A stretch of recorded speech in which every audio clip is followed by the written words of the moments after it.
With 4 days left in the session, the Missouri Senate is deadlocked again. Democrats filibustering a resolution that would make it more difficult to change the state's constitution. Missouri Capitol Bureau Chief Joe McLean reports on a major bipartisan policy that may get skipped over because of the standstill. The filibuster is being staged by a half-dozen Republican senators who make up the Missouri Freedom Caucus, an affiliate of the far-right group in Congress. They're heavily criticizing their own party's leadership for not taking steps that some call controversial. This is ensuring that some egregious amendment doesn't make it into our Constitution.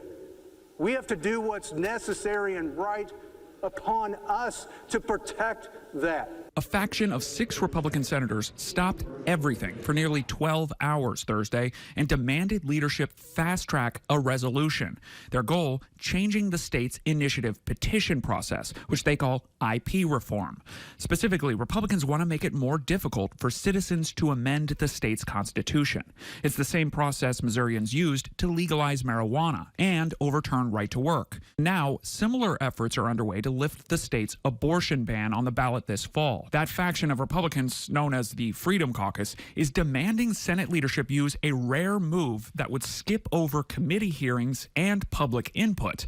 Republican leaders, like Majority Caucus Secretary Sandy Crawford, said that's not the way things are done. I think for this institution, it is vitally important to be transparent and to let things move through the process and allow that public input. On Thursday, the frustration between Republican senators at times boiled over. You know, we have one of the longest sessions of any legislature anywhere in the country.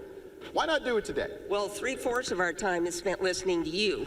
Senator, I know you're hard to get things done. You know what I mean? I understand you're very frustrated. I understand you're very. Some of the Freedom Caucus members are now calling for the replacement of Republican leadership, while the majority of Senate Republicans say the Freedom Caucus is staging a political performance in the midst of campaign season. The Senate is scheduled to return on Monday, but the path forward is unclear as the impasse remains.